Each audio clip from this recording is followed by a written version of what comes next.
안녕하세요. 김호준입니다. 소상공인들이 오랫동안 요구해왔던 카드 수수료가 인하됐습니다. 여전히 가맹본부와 해결해야 할 과제들은 남아있지만 그동안 대기업보다 더 높은 수수료를 내왔던 개별 점주들의 입장은 대통령님 고맙습니다란 플랜카드를 통해 드러납니다. 카드 업계는 물론 반발하죠. 카드사 이익이 줄어드니 소비자가 받게 될 혜택을 줄일 수밖에 없다. 이런 겁니다. 한마디로 소상공인 카드 수수료 인하는 소비자 피해로 연결될 거란 여론전이죠. 카드사에 그런 곤란이 있을 수 있습니다. 경제 주체 간 이해가 상충될 때가 있습니다.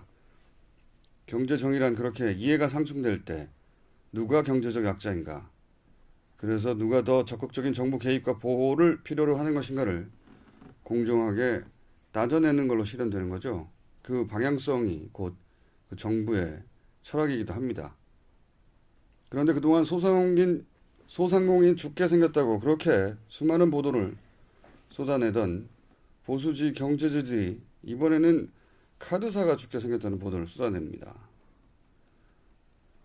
소상공인이 그렇게나 그동안 걱정됐다면 이번 카드 수수료 인하는 일단 환영해야 맞는 거죠.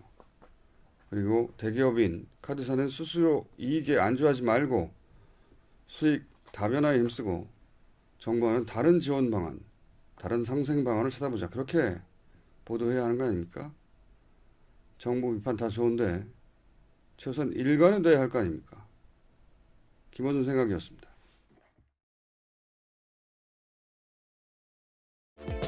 시사인의 김은지입니다. 네. 아니, 보수지 경제지들이 사실 올해 내내 소상공인 어렵다고. 그렇죠. 자영업자 대책 내놓으라고 오랫동안 얼마나 얘기했습니다. 기사를 많이 내놨어요. 예. 그거 찾아보면 몇천 개 될 거예요, 네, 정말. 그리고 자영업자 대책의 핵심이 그 카드 수수료 인하였거든요. 네. 네. 근데 이제 정말 카드 수수료 인하가 됐어요. 그러면 와, 잘 됐다. 예. 카드사가 또 어려움이 있겠죠. 경제 주체 간에 그런 이익이 상충될 때 있죠. 그러면 하지만 방향성 자체가 맞기 때문에 카드사 문제는 그럼 이렇게 가자. 그런 기사, 그런 논조가 나와야 되는데 그게 아니에요. 소상공인들이 대통령님 고맙습니다. 그게 이례적인 플랜카드죠. 네, 네. 굉장히 인상적인 플래카드였습니다. 환영 기자회견하고 있는데 그건 보도 안 합니다. 그건 보도 안 하고 이번에는 카드사 죽게 생겼다 얘기면 계속 강조하잖아요. 네, 그것도 노조를 앞세운 멘트들을 굉장히 많이 보이고 있는데요. 이렇게 하든 저렇게 하든 그냥 불만 가진 쪽만 보도하는 거예요. 정부 죽어라 이거죠. 목적이 그거가 아닌 이상은 최소한 그렇게 소상공인 얘기를 해왔으면 카드 수수료 얘기를 해왔으면 이거는 반겨야 될 거 아닙니까? 일단은 그게 아닌 거예요. 예. 소상공인은 그냥 도구였을 뿐이었던 건지 관심도 없었던 거예요. 그렇지 않고서야 이렇게 보도합니까? 예, 그렇죠. 네, 애초에 이미 예견되었던 부분입니다. 소상공인 관련해서 수수료 인하가 되게 된다면 카드사가 져야 될 부담들은 분명히 있던 것들이었는데요. 애초에 알았으면서도 그럼 처음부터 그것들을 지적을 했던가. 그러면 동시에 그렇게 예. 지적하고 예를 들어서 카드 수수료는 안 된다라고 논조를 유지하던가요. 네, 그렇죠. 아, 저는 정말 한편으로는 가소롭고 한편으로는 밉습니다. 예, 저 굉장히 상보적인 이슈였는데요. 이게 둘 다 네. 말하지 않았던 거죠 그때는. 서로 완전히 다른 이야기를 얼굴 싹 가리고 그냥 무조건 잘못했다는 거예요. 이렇게 하든 저렇게 하든. 자, 그런 기사를 보면 기가 막혀서 제가 얘기를 한번 했고요. 자, 첫 번째 뉴스는요. 네, 문재인 대통령이 오는 30일부터 12월 1일까지 아르헨티나에서 열리는 G20 정상회의에 참여합니다. 이 기간 동안에 도널드 트럼프 미국 대통령과 정상회담을 가지는데요. 오늘 새벽에 나온 뉴스입니다. 존 볼턴 백악관 국가안전보장회의의 보좌관이 밝힌 내용인데요. 문재인 대통령은 한미 정상회담에서 교착 국면인 북미 비핵화 대화가 진전되게끔 중재 행보에 적극적으로 나설 것으로 보입니다. 그럴 수밖에 없는 게 뭐 어제도 얘기했지만 그동안은 미국이 이제 뭐 서두르지 않겠다고 하다가 정반대가 됐어요. 미국은 빨리 하자고 하고 네, 북한이 지금 시그널이 없는 상황입니다. 북한이 답이 없어요. 잘 사실 철도 남북 공동조사 같은 경우도 이게 이제 그 면제 조치를 네, 유엔 제재가 면제됐는데요. 받았는데도 불구하고 답이 없어요. 그러니까 그 정도 선에서 만족한다는 인상을 주지 않으려는 것 같고 정확한 내막이 뭐 북한밖에 모르겠지만 이런 면도 있는 것 같습니다. 미국은 그 뭐 비핵화 리스트 그것부터 제출할 필요는 없다. 이게 한번 물러섰고 그리고 미군 폭격기 한반도 상공 비행 안 하겠다 이런 것도 이제 주변적으로 물러서고 있고 뭐 분위기 해치지 않겠다는 거죠. 네, 여러 가지 시그널들을 보내고 있는데요. 네. 브라운 사령관도 그와 같이 발표했습니다. 그러면서 외교 협상이 궤도에서 원하지 않기 때문이다라고 아예 밝혔거든요. 그 북한 입장에서는 제재 완화가 빠진 그 모든 제스처는 경제적인 부분에 대한 것들이죠. 경제 제재 완화를 제외한 거는 뭐 속빈 강정 아니냐 이런 이야기인 것 같고 또 다른 고민도 있을 것 같아요. 그러면 북한은 이럴 경우에 어떤 카드를 내밀 것인가. 예. 왜냐하면 영변 핵시설에 대한 얘기는 이미 했는데도 이러고 있으니까 그럼 뭘 더 하라는 건지 도대체 이런 고민이 있는 것 같고요. 이 문제는 저희가 오랜만에 김준영 교수 모시고 잠시 2부에서 좀 더 자세히 다뤄보겠습니다. 하여튼 그런 이번에는 북한발 교착 국면이다. 그동안 미국발이었다가. 자, 다음은요. 네, 청와대가 어제 국가안보실 사칭 이메일 발송 의혹과 관련해서요. 강한 메시지를 냈습니다. 허위 조작 정보가 생산 유포된 경위가 대단히 치밀한 데다가 담고 있는 내용 또한 한미 동맹을 깨뜨리고 이간질하려는 반국가적 행태다라고 지적을 했는데요. 김의겸 청와대 대변인이 어제 브리핑을 열어서 청와대는 이 사건이 단순한 오보 차원을 넘어서 언론 역사에서 전례를 찾아보기 힘들 정도로 악성이라고 판단하고 있다라고 말했습니다. 오늘 저희가 잠시 전해드렸는데 저는 이건 그 언론의 오보가 아니라 공작이라고 봅니다. 네, 공작이라고 명명해야 되는 것이 언론사는 1차적으로 이제 아시아경제가 그 페이퍼를 보도한 네, 건데요. 보도했고 네. 물론 청와대 확인하지 않고 보도했기 때문에 오보다라는 것들인데요. 예, 그런 차원에서는 문제 지적할 수 있는데 근데 언론사가 이걸 믿지 않을 이유가 없을 정도의 경위가 있어요. 예. 뭐냐면은 그 내용은 이제 그 한미 동맹이 박살났다는 거거든요. 사실 그걸 숨기고 있다라는 취지의 예, 보고서인데 가짜라는 겁니다. 그렇죠. 작성자가 청와대 국가안보실이에요. 근데 왜 이게 언론에도 믿을 수밖에 없을 내용이었다고 저는 보냐면 우선 내용이 뭐 한두 페이지짜리 찌라시가 아니에요. 전문적인 9쪽이라고 합니다. 예, 전문적인 보고서 형식의 내용도 그럴 듯하고 근데 물론 뭐 청와대에서는 문건 형식도 다르고 청와대 워터마크도 없고 네, 그렇죠. 예, 문건이 작성된 적도 없고 메일이 보내준 적도 없고 그렇게 확인이 됐는데 저는 이걸 공작이라고 보는 게 청와대 안보전략비서관 이름으로 그 가짜 문건이 중국 정책연구소에 김은교 소장과 그 모 연구원에게 여기저기에 뿌려졌다라고 하는 그렇죠. 건데요. 메일에 첨부되어 갑니다. 물론 뭐 검 비서관은 그런 메일을 보낸 적이 없는데 그런데 이 메일을 받은 그 모 연구원 계정이 다시 해킹이 됩니다. 그래서 이 연구원의 메일로 다른 또 외교 전문가에게 뿌려지고 그걸 기자가 입수했어요. 그 루트를 보면 기자가 믿을 수밖에 없는 거죠. 예. 과정이 어느 날 갑자기 뚝 누군가가 제보를 한 게 아니에요. 네, 그래도 좀 더 정확한 확인 관계를 거쳐야 됐었다라는 부분들은 언론사의 책임도 있긴 있습니다. 그렇죠. 통상적인 근데 왜 오보하고는 좀 다른 것이 저는 우선 청와대 비서관을 사칭한 점이 있고 그런 내용을 실제로 받을 만한 전문가한테 보내지고 그리고 그 전문가 메일이 다시 해킹이 돼서 그게 다시 전달될 만한 다른 전문가에게 유포됐거든요. 이게 그리고 그 내용도 9장에 되면 전문적이고 그 전문가들이 볼 때 이게 진짠가라고 믿을 만큼 나름의 전문성도 있고 내용은 정반대지만 한미공조가 반대 박살났다고 하는 그러면 생각해 보시면 그런 메일을 보낼 만한 비서관이 누군지를 알아야 돼요. 그런 걸 받을 만한 전문가가 누군지 또 정확하게 알아야 돼요. 그리고 그 전문가의 계정을 해킹할 또 다른 전문가가 여기 포함되어 있어야 됩니다. 정교하게 진행된 과정은 맞습니다. 그게 또 그걸 받을 만한 다른 전문가 그룹이 누군지도 알아야 돼요. 많은 내용을 알아야 됩니다. 이건 단순히 개인이 할 수 없고 이건 프로들의 공작이고 남북관계를 망가뜨리고 이제 공경에 빠뜨리겠다는 거죠. 그러니까 이건 저는 배우를 철저히 밝혀야 되는 프로들의 공작이라고 봅니다. 자, 다음 순요. 네, 자유한국당이 국가가 사립 유치원의 시설 사용료를 보상하는 방식으로 사유재산을 보호하는 내용을 담은 법안을 추진한다라고 합니다. 이번 주에 발의하겠다라고요. 오늘 아침 경향신문이 보도하고 있는데 박용진 3법과 다른 당 차원의 사립 유치원 관련된 대안을 마련하겠다라고 했지만 사실상 한국유치원총연합회 그러니까 한유총의 입장을 대변하고 있다라고 합니다.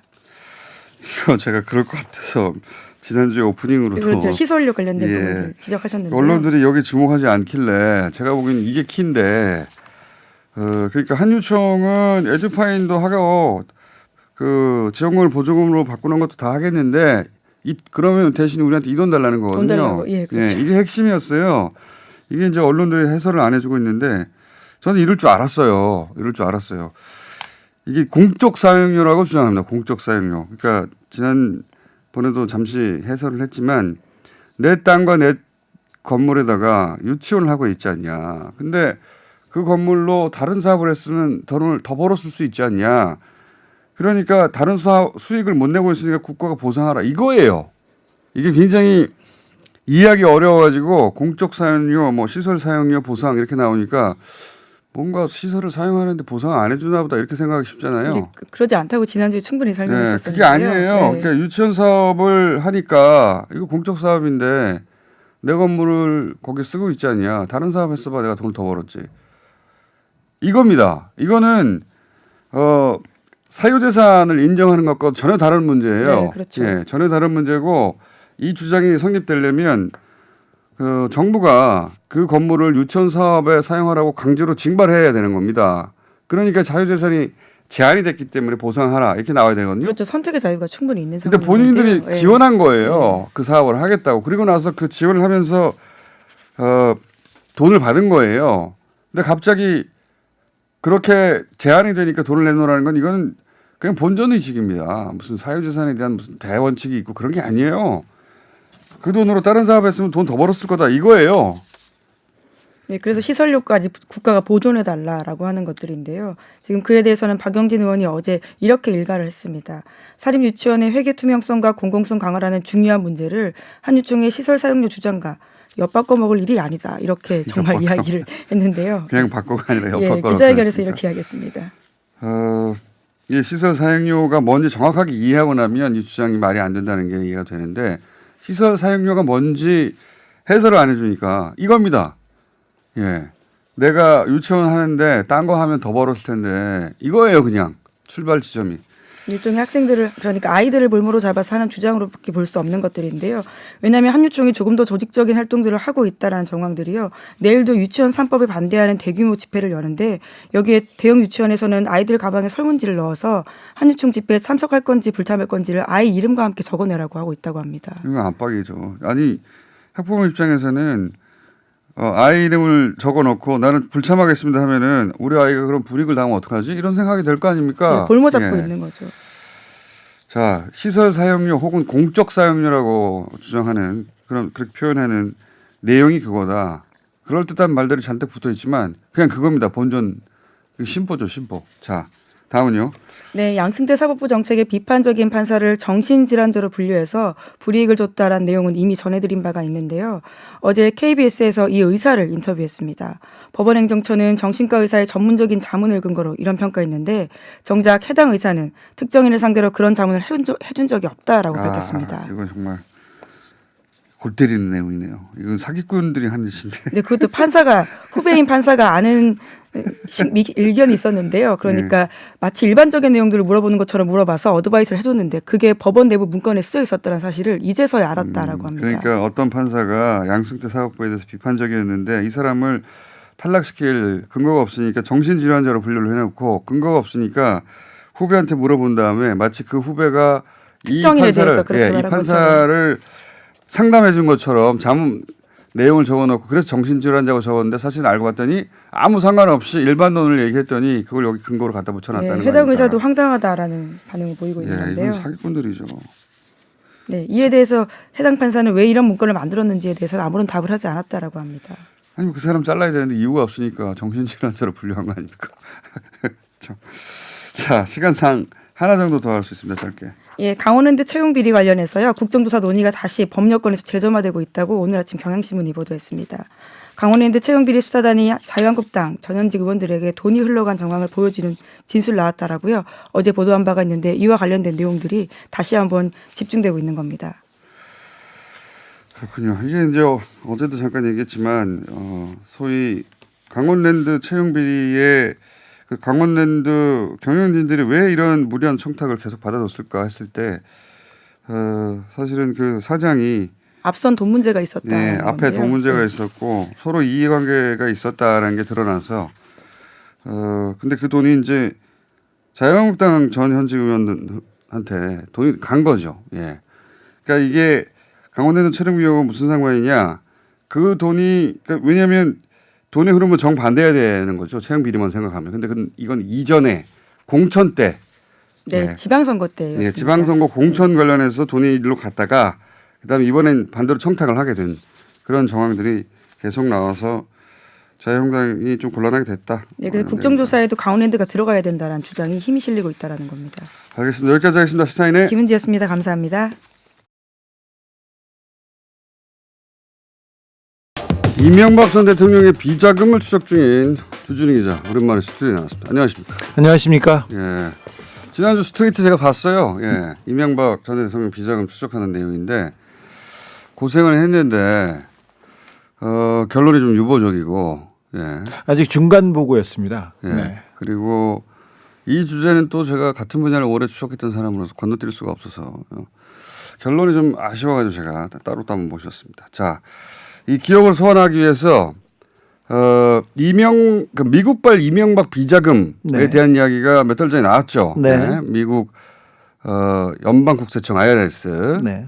무서운 것이죠. 여기서 이명박 이시영 그 미국에 출석 요구했죠. 네. 네. 그 뒤에 어떻게 됐습니까?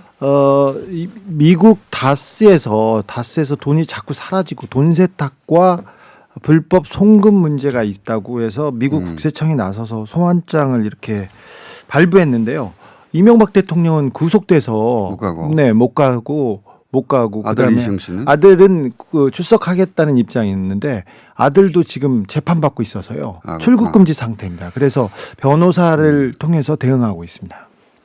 자, 그 사안은 그런데 이제 거기서 끝난 게 아니라 그때 사라진 돈. 네. 그러니까 이제 다스에 입금됐다고 했는데 장부상으로는 실제는 어디론가 사라져버린 예.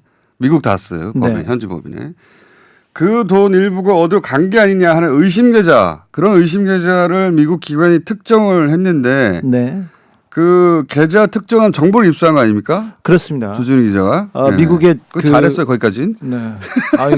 다른 데 같으면 이걸로 이미 뭐 특종이라고 10번 하고 썼지요. 그러나 네. 저희는 또 여기서 파고 들어갔습니다. 저희 스트레이트 팀이 확인한 결과 미국 정보기관에서 두 계좌를 이명박의 차명 계좌, 이명박의 계좌라고 이렇게 특정을 했습니다. 그래서 계좌 번호를 들고 네, 그 계좌가 있는 중국으로 간 건데 네, 항저우에 있는 그죠? 네. 예. 근데 이제 제가 이제 돈 규모를 보니까 거기 언급된 뭐 3,500만 달러, 뭐 3,000만 달러, 우리 돈으로 한 300억 수준이잖아요. 네네. 예, 3,400 수준인데 과거 이제 추적했던 그 계좌들과 규모를 비교해 보면 이건 최종 저수준이 아닌 것 같아요. 그렇죠. 네, 이건 너무 작아요. 네, 그렇습니다. 너무 작은데. 각하의 스케일에 비하면 아주 작죠. 예, 이건 뭐 중간에 네, 뭐 세탁하려고 하는 거나 잠시 모아둔 거나 아니면 뭐 통로가 아닐까 싶은데. 그렇습니다. 예. 어쨌든 확인을 해야 되니까 중국으로 간 건데 근데 네. 왜 하필 중국에다가 이런 계좌를 만든 겁니까? 보시기에. 중국이 돈이 들어올 때 그 보지 않아요. 누구든지. 중국은 돈이 나갈 때는 면밀하게 체크하는데 돈이 들어올 때는 잘 보지 않는 그런 달러 하더라도. 네, 금융 특수성이 있고요. 거기다가 또 어느 정도 그 관시라고 하죠. 인맥이 있으면 관계가 있으면 그냥 뭐 금방 열어줍니다. 그 계좌를. 그리고 환치기가 유명해요. 환치기가. 네, 환치기의 천국이라고 또 할 수 있고요. 돈을 빼낼 때. 네. 그리고 다스의 그 해외 공장의 주력 부대는 중국에 있습니다. 있죠. 그 네. 중국 다스의 총 대표는 얼마 전까지 이시영 씨, 그러니까 이명박 대통령의 아들이었습니다. 거기 공장도 있고 그러다 보니까. 네, 그리고 또 이런 환치기 할 때 그런 부동산을 통해 환치기를 하거든요. 네, 여러 가지 요건상 이해는 가는데. 네. 예. 그래서 중국인가 싶었는데 이제 실제 그래서 그 항저우에 주준희 기자하고 스테이트 팀이 같이 갔어요. 네. 예. 가서 여기서 스테이트 팀이란 MBC 기자죠. 예. 스테이트는 회사가 따로 있는 게 아닙니다. 방송이 있습니다. 그 갔는데 정도는 다 알아요. 또. 모르는 사람도 있어요. 스테이트 안 보는 사람 많습니다. 뉴스 아직도. 공장이나 잘해. 뉴스 공장 없는지 있는지 모르는 사람 없어요. 안 들은 사람이 있을 수는 있어요. 자, 그건 좀 그렇습니다. 네. 실제 중국에서 확인을 했는데 이게 이제 여기서부터 이제 예상과 다른 전개가 있습니다. 네, 계좌 하나는 폐쇄됐고 뭐 그럴 수는 있어요. 네, 또 하나는 살아 있는데 그 이제 중간 과정을 다 생략하고 결론만 얘기하면 다른 하나의 계좌는 동명이인이다. 네. 자기는 그 사람이 아니라 동명이인이다 이렇게 주장합니다. 그러니까 계좌 소유주가. 그렇죠. 그 계좌로 그 계좌를 특정했어요. 네. 미국의 기관에서. 네. 미국의 기관만 특정한 게 아니라 우리나라 국세청도 특정했다면서요. 우리 국세청도 그 관련 정보를 가지고 있는 것으로 저는 파악하고 있습니다. 그래서 그 이명박의 차명 계좌, 이명박 의심 계좌에 대한 보고서를 작성했습니다. 그 보고서도 저희가 입수했습니다. 그게 언제 작성된 겁니까? 올 4월에 올 4월에 작성됐습니다. 그러니까 계좌 그 국세청에서도 액수와 계좌를 알고 있었고 네. 그거와 관련된 정보를 문건으로 작성해서 가지고 있었다는 거 아니에요? 그렇습니다. 그리고 그 내용을 미국과 이렇게 서로 교차 감정하려고 정보 교환 차원에서 보내고 그랬던 거 아닙니까? 아, 그런 것으로 저는 그 추정한다. 취재하고 있습니다. 예. 그러니까 우리 국세청도 알고 있고 미국 정부 기관도 알고 우리나라에서 가장 자금 추적에 능한 기관도 미국의 또 해당 기관도 특정했어요, 그죠? 네네. 특정인데. 이명박의 차명 계좌가 해외에 존재한다는 걸 특정했습니다. 예. 그래서 이제 그걸 찾으러 가서 그 계좌 주인까지 만났습니다. 만났는데 이분이 나는 동명이인이다. 네, 나는 아니다. 이명박 그러니까 이 계좌의 주인은 이명박 전 대통령의 최측근 네. 뭐 자금 담당 누군가 되겠죠. 네네. 아마도 실제 존재한다면 네. 이름이 같아요. 네. 이름이 같은데 나는 그 사람이 아니다 이거 아닙니까? 그렇죠. 주장이. 나는 아니다. 나는 이명박하고 관련이 없다. 이렇게 주장합니다. 네. 그런데 한 가지 확인된 것은 이분 스스로 본인 주장인데 내 통장으로 그러니까 자기한테 이명박 리밍보 중국어로 네. 리밍보. 그러니까 이명박의 이름으로 거액이 송금된다는 전화를 받았다. 이렇게. 은행으로부터. 네. 그 은행이 달러가 들어왔는데 네. 확인하셨습니까? 네. 이런 전화를 이분에게 여러 차례 했다는 거죠. 그렇습니다. 그러니까 이분의 주장은 아니 나는 나는 모르는 사람인데 이명박은 이명박은 우리나라 대통령인데 그러면서 보이스피싱인지 알고 처음엔 끊었답니다. 본인의 주장입니다. 네, 다시 전화가 와가지고 아니다. 리밍보가 너한테 거액의 달러를 송금했다. 네. 너 리밍보 아느냐 이렇게 다시 전화가 왔다. 다시 전화 온 거죠. 왜냐하면 중국 이게 추정을 해보면 중국 은행 입장에서 은행에서 그냥 일반적인 외화가 왔다 갔다 하는 건 이상하지 않은데 이게 액수가 커겠죠 아마도. 컸죠. 그러니까 확인을 했겠죠. 그렇습니다. 예.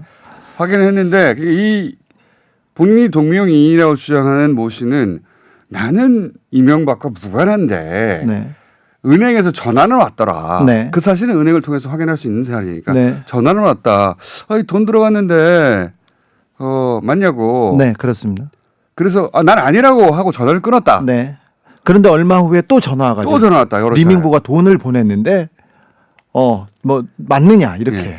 여기서부터 사람들이 헷갈리기 시작하는 겁니다. 네. 여기서 이제 여기까지가 스트레이트의 저희가 취재한 거는 취재하고 거기까지입니다. 보도 내용입니다. 그래서 스트레이트의 추론은 그렇다면 이명박 전 대통령의 최측근 동명이인의 네. 계좌가 왜냐하면 돈이 싱가포르에서 왔기 때문에 그렇죠. 싱가포르에 있구나 계좌가. 네. 네. 그러니까 적어도 이명박 대통령 그러니까 이명박 돈이 그 동명의 사람에게 입금이 된 사실이 있다. 그렇죠. 그런데 은행에서 그걸 확인하는 과정에서 동명이인 이름을 보고 착각해가지고 다른 사람한테 전화했다. 그렇게 추정할 수 있다. 그렇게 이렇게. 추정할 수 있고 네. 그래서 역으로 말하자면 이명박 은행에서 전화가 왔으니까 네. 이름을 정확히 말하면서 그 사람의 이름으로 이명박 꼬리표가 붙은 돈이 입금됐다. 예. 이것까지는 간접 확인됐다는 거잖아요. 그렇죠. 네. 거기까지는 뭐 충분히 의심할 수 있죠. 그렇죠. 왜냐하면은 동명이라고 주장하는 이분의 주장을 100% 여기까지 이해가 되셨나 모르겠네.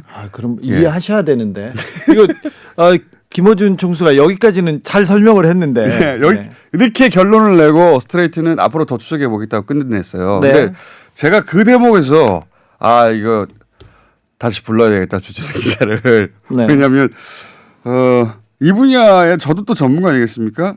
여기서 저는 목에 탁 걸렸어요. 네. 거기서 그렇게 잠정 결론을 내고 끝나면 안 되지. 안 되죠. 네. 거기서 끝나면 안 되죠. 이거는 이제 주장입니다. 네. 동명이인이 나한테 그런 전화가 왔어. 이명박이라고. 네. 예. 이명박이 돈이 입금됐는데 은행에서 나한테 그 돈 입금됐는데 맞아요라는 전화는 왔어 여러 번. 네네. 여기까지 인정했는데 네. 그래서 그러면 이 사람 말이 맞다. 네. 동명이인이다. 네. 그럼 실제 이명박 이름으로 돈이 그 사람과 똑같은 이름의 사람에게 입금된 건 맞다. 여기까지만 갔잖아요. 네네. 기자들이기 때문에 그 조사권 수사권이 없어서 그 그렇죠. 내용을 확인할 수는 없었어요. 그런데 그분의 주장을 반박할 수 없어서 여기까지 취재하고 더 해보겠다. 여기가 네. 스트레이트의 결론입니다. 예, 여기서 한 가지 추가적으로 확인할 게 생각해 보면 그럼 그 동명이인의 계좌로 그 돈이 입금되지 않았어야 하는 거잖아요. 네. 여기는 확인이 안 된 거 아닙니까? 그렇죠. 예. 우선 그 동명이인이 주장이 맞다면 자기 계좌는 그 돈이 입금 안 돼야 되는 거잖아요. 네네. 그분은 돈이 그 입금이 되지 않았다고 주장합니다. 주장하죠. 네. 그러니까 그 돈이 실제 글로 들어갔는데 자기는 동명이인일 뿐이라고 주장할 수도 있는 거 아닙니까? 네, 그렇습니다. 그런 정황이 하나 확인이 안 되는데 거기까지 또 이해가 갑니다. 네. 근데 저는 이제 이게 의아한 것이 은행이 거액의 달러가 들어왔어요. 네. 이 동명이인이라면 계좌는 달라야 돼요. 네. 그렇죠? 달라야죠. 달라야 돼요. 네. 다른 계좌로 들어갔다는 거 아닙니까? 똑같은 아니, 이름에. 그렇죠. 근데 은행이 다른 계좌로 들어갔는데 네. 이름이 똑같다고 해가지고 전화를 그 사람한테 했다? 중국은행이라고 해서 금융권이 그렇게 허술합니까? 그럴 근데 가능성은 그거는 또 이해가 안 가요. 조금 낮다고 봅니다. 저도. 이 동명이인이라는 게 얼마나 많겠어요. 그렇죠.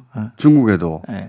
그런데 이제 거액의 달러가 A라는 사람한테 들어왔는데 그 사람과 이름이 똑같다는 이유로 해서 그 사람에게 계속 전화를 한다? 착각하고 계좌가 다른데 저는 그건 납득이 안 가고 우선 네, 1차적으로. 네, 2차적으로는 이거는 국내 국세청과 네. 미국의 그 해당 기관, 정확한 기관명은 말하지 않기로 하고 달러 추적에는 전 세계 1인자 아닙니까? 그렇죠. 손바닥 보듯 보죠. 그러니까요. 그리고 그 힘 때문에 미국이 경제 제재를 할 수도 있는 거예요. 네. 돈이 어떻게 흐르는지 정확하게 알고 있으니까. 돈의 흐름에 따라서 은행들이 다 보고를 했어요. 그리고 아니, 크로스 체크도 하고요. 당연하죠. 미국의 그 기관이 그렇게 보고하라는데 누가 보고를 안 합니까? 네. 안 그러면 결제 통화를 막아버리는데. 네, 그렇습니다. 그 결제은행까지도 확인이 됐습니다. 그러니까 미국의 기관이 이거 쭉 보다가 이거 이명박 관련 계좌야 딱 찍은 거 아닙니까? 네, 이름을 썼어요. 예. 리명박이라고. 그러면 그 미국의 결제 기관도 미국의 그 정보기관도 이름이 똑같아서 착각했다는 거잖아요. 네, 이게 있을 수 있습니까?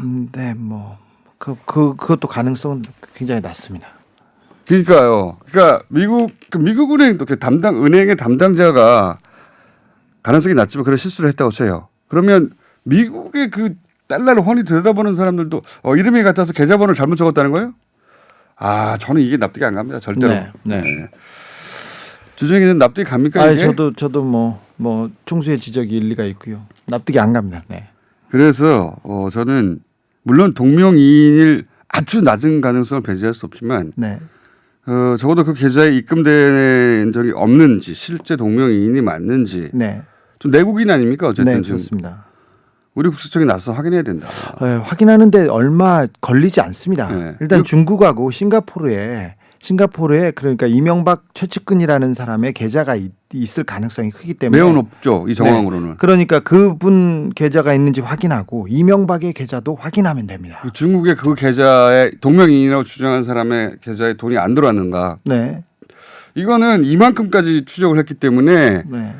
어려운 게 아니잖아요. 확인이. 네. 금방 확인할 수 있습니다. 그럼 국세청이 나서야 된다는 거예요. 네. 예. 그런데 저희가 싱가포르가 이명박의 저수지의 한 창구였고 그건 2012년에 저희가 계속 얘기하고 있지 않습니까? 거기 가서 확인한 바예요. 네. 그리고는 이명박의 재산 관리인으로 이렇게 가르쳐지는 이지영 씨가 예. 그 싱가포르와 미국으로 오가면서 대형 부동산 회사를 이렇게 거기도 운영하고 가봤지 있습니다. 않습니까? 그러니까. 둘이서? 근데 그 부분을 이렇게 조금 찾아보고 재산이 어떻게 형성됐는지 조금만 따져보면 이명박의 재산을 조금 가늠할 수 있는데 전혀 그런 노력은 우리 해당 기관 국세청에서 전혀 하지 않고 있어요. 그게 좀 안타깝습니다. 이거 국세청이 조사할 부분이 별로 안 남았어요. 네. 굉장히 진도가 많이 나가지고 이게 중요한 이유가 뭐냐면 다스는 누구 겁니까? 다스 수사만 됐잖아요. 그렇습니다. 다스에서도 아주 일부만 했어요. 진짜 횡령, 돈은 뇌물. 여기 있어요. 네네, 근데 그렇습니다.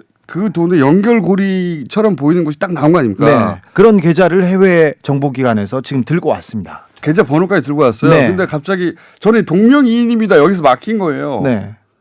그럼 동명이인이 맞는지 안 맞는지 우리 기관이 나서서 확인해야 된다는 거죠. 그렇죠. 그거 확인하면 여기서도 물고 확 터집니다. 네. 이거 몇 년 추적했어요? 이거 10년 가까이 추적했어요? 이거. 네. 여기서 비행기가 막힐 많이 수는 들었어요. 없다. 네. 동명이인의 주장에 그냥 막힐 수는 없다. 자, 여기까지 하고 또 이야기는 계속 이어가겠는데 삼성 이야기는 언제 합니까? 겨울 다 추워졌는데 이제 영화. 아니 네 쌀쌀한 것도 인정합니다. 그리고 근데 제가 이명박 계좌를 박근혜 계좌를 이렇게 찾으러 해외에 다니면서 그 이명박 계좌나 이명박의 비자금과 굉장히 국내 재벌간에도 굉장히 서로 연결됐다는 거 그렇죠. 아닙니까? 밀접한 고리가 찾다 있다고. 보면 다 그게 다 연결돼 그렇습니다. 있더라. 그러면서 저희가 그 몇 개 그래서 그 이명박 재벌 기업에 계좌와 소위 재벌과 그 중에 뭐 삼성 계좌와 연결 고리를 삼성이라고 다음에 특정하지 말고 예, 특정 합시다. 기업에 대해서 특정 재벌에 대해서 저희들이 상당 부분 취재를 했고 몇 가지 또 아니, 그러니까 계좌를 지난 쥐고 여름부터 왔습니다. 했는데 언제 시작하냐 이거지 그거를. 이제 해야죠. 곧. 예, 네. 자, 이제 곧 하겠습니다. 여기까지 하겠습니다. 주중 기도였습니다. 감사합니다.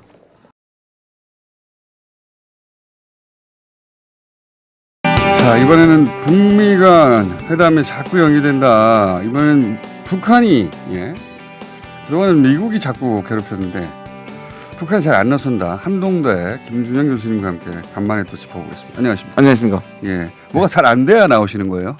아 그러게요.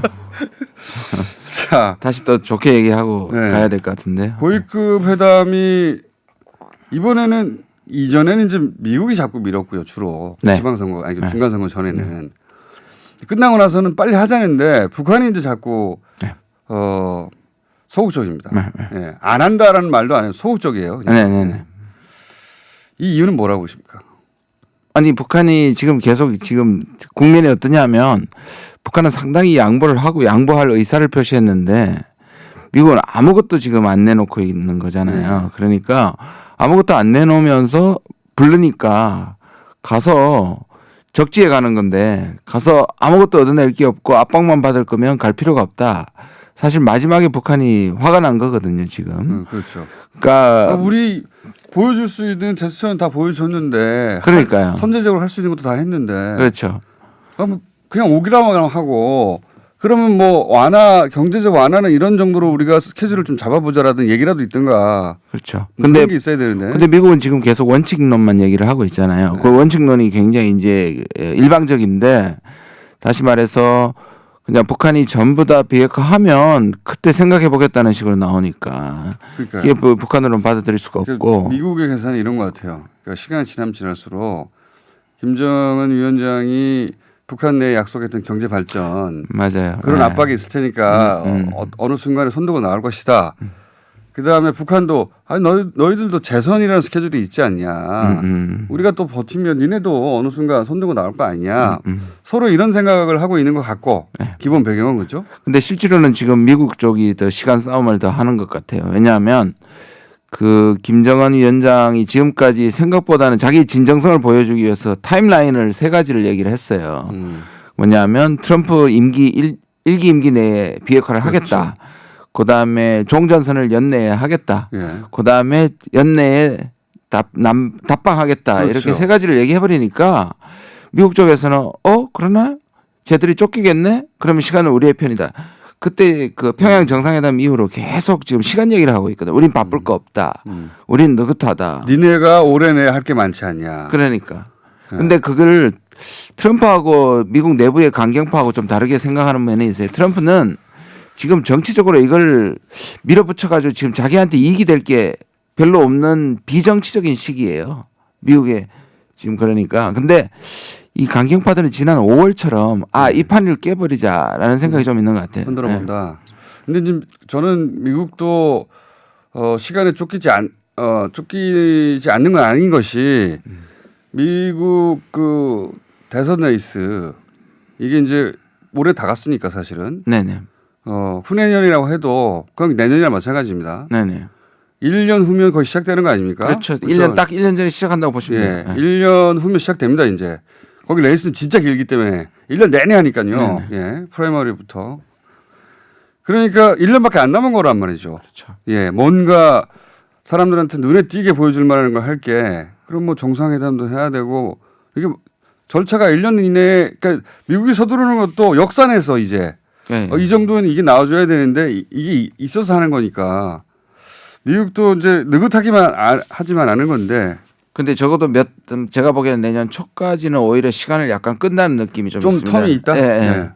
근데 지금 한국에 왔을 때 미국이 지금 한국을 지금 약간 재갈을 물리고 있지 않습니까? 못하게 하죠, 뭐든지. 예, 한미 워킹그룹이라는 것도 사실상 미국에서는 이게 이제 조심스럽게 뭐 공조를 위한다고 얘기하지만 네.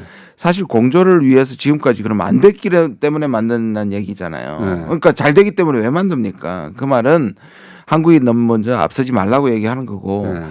스티브 비건이 나와서 한국한테 얘기한 거는 뭐냐면 한국 정부한테 되게 묘하게 얘기를 했습니다. 뭐라면 한미 동맹의 관점에서 생각해 주기를 바란다. 나 비건 마음에 안 들어요, 정말.